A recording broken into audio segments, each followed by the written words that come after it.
Le pido al equipo que nos grabe para ir a más. Vamos a escuchar las siguientes palabras.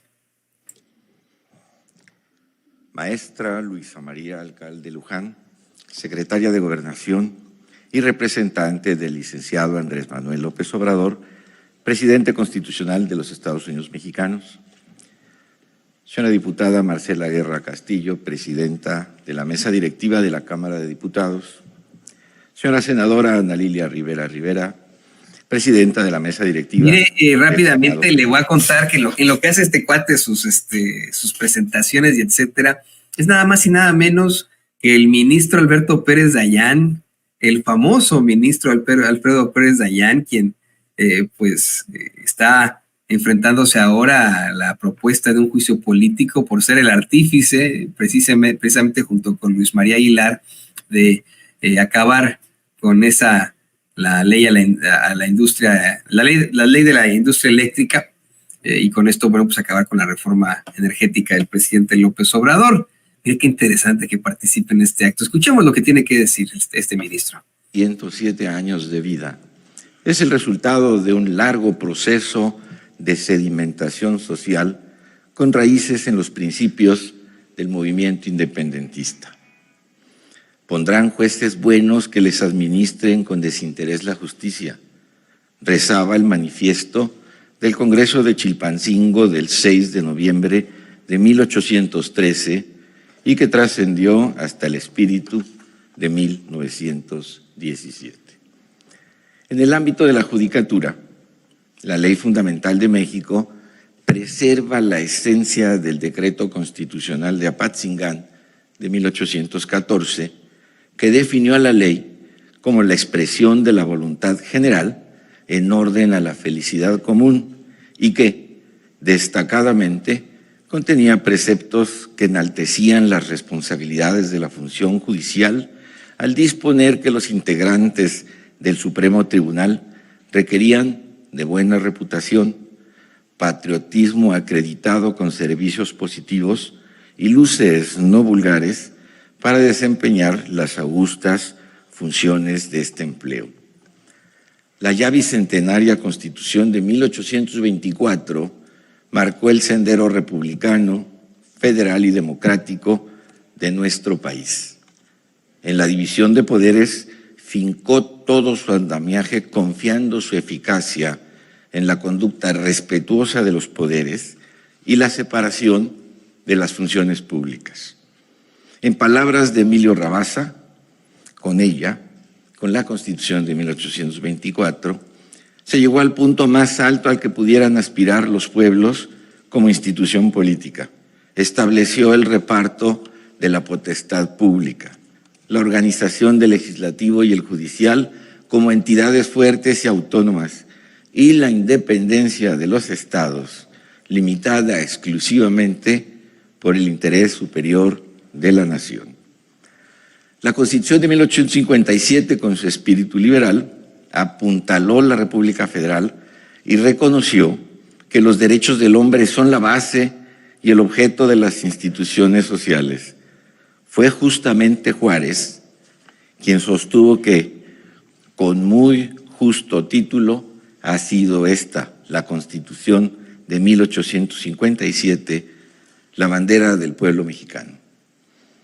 Hace 107 años aquí, y bajo el liderazgo de Carranza, diputados de toda la República se reunieron para reformar, en principio, la Constitución de 1857. Los debates suscitados en este recinto condujeron a un nuevo documento. Así, la redacción de la Ley Fundamental de 1917 y su discusión son parte ineludible del patrimonio jurídico y social que concentró el constitucionalismo mexicano, trascendiendo ahora ya un siglo de su vigencia. En esta tribuna, y refiriéndose al Poder Judicial, Paulino Machorro y Narváez dijo: el magistrado no es igual al diputado o al senador. El magistrado es radicalmente distinto. Él no va en el ejercicio de sus funciones a representar a la opinión pública. No va a representar a nadie. No lleva el criterio del elector, lleva el suyo propio, simplemente se le nombra como persona en la cual se cree que se reúnen ciertos requisitos indispensables para llenar una función social. Continuaba diciendo, él tiene que obrar en su función precisa, obrar quizás hasta contra la opinión de los electores. La esencia misma de la magistratura es muy distinta de la función social que ejerce el representante político. Hay que alejar al Poder Judicial de la política y no arrojarlo al fondo de ella para que no resulte un juego de las pasiones. Agrego yo, militancia y judicatura no son afines. Estas palabras se repiten hoy en este recinto 107 años después.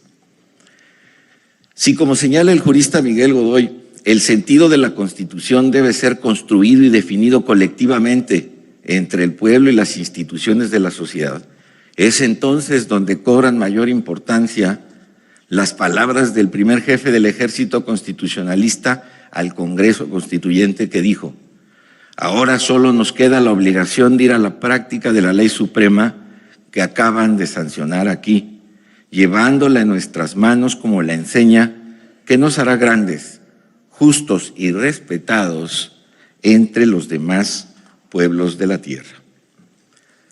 La Constitución es una ley fundamental y así debe ser considerada por los jueces, escribió Alexander Hamilton en 1788.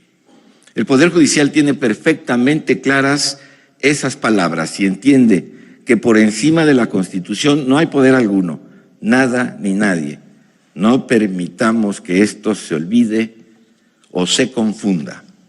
Y es precisamente la Constitución Federal, esta que ahora conmemoramos, la que dio a la Suprema Corte de Justicia de la Nación las facultades suficientes para invalidar cualquier acto que no la respete, independientemente de la fuente de la que provenga, electa o no electa, sin distinción alguna.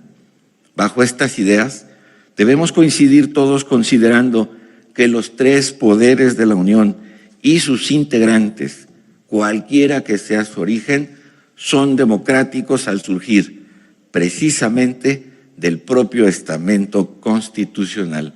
Aquí ninguno es más democrático que el otro.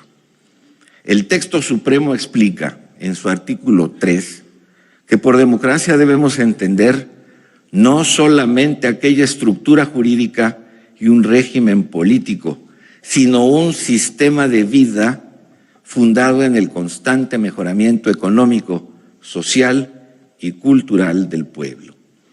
Cada sentencia del Poder Judicial que obliga a quienes no cumplen con el mandato de la Constitución o de la ley a realizar lo que éstas prescriben, representa un acto democrático que honra la confianza popular en él depositada. En otras palabras, hacer cumplir la ley es uno de los actos democráticos más genuinos del servicio público. Defender a la Constitución es defender al pueblo mismo, aunque no siempre se quiera atender así. Duele escucharlo, lo sé, pero más doloroso sería dejarlo pasar.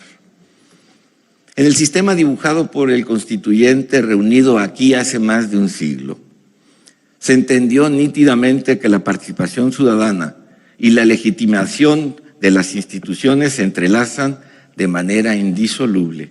El Tribunal Constitucional, creado décadas más tarde, es el intérprete lúcido de la voluntad popular materializada en la norma que le permite y obliga a asegurarse de la conformidad de las leyes y sus procesos de creación con los preceptos supremos. De no atendernos, esa ley no es ley y tampoco debe ser obedecida. Declarar su invalidez es la consecuencia de sus propios vicios. De esto no debe sorprenderse nadie. Señoras y señores, este honorable Teatro de la República espera cada 5 de febrero a que los poderes de la Unión, de cuerpo presente, rindan cuenta del ejercicio de su juramento constitucional. De cara a la historia, demostrar que celosamente han guardado y que han hecho guardar la Constitución y las leyes que de ella emanan. La cita aquí entonces es y debe seguir siendo ineludible frente al espíritu constituyente inmortalizado en su recinto histórico. El Poder Judicial cumple su cita y da cuenta puntual de su encomienda con independencia, con autonomía, con honradez, con imparcialidad, libre de remordimientos y siempre comprometido con su vocación democrática. No lo duden ni un momento. Hay Constitución, que viva la Constitución de México. Muchas gracias. Mire qué nervio este cuate, ¿eh? Qué cinismo y se paran para aplaudirle algunos, ¿no? O sea, qué barbaridad.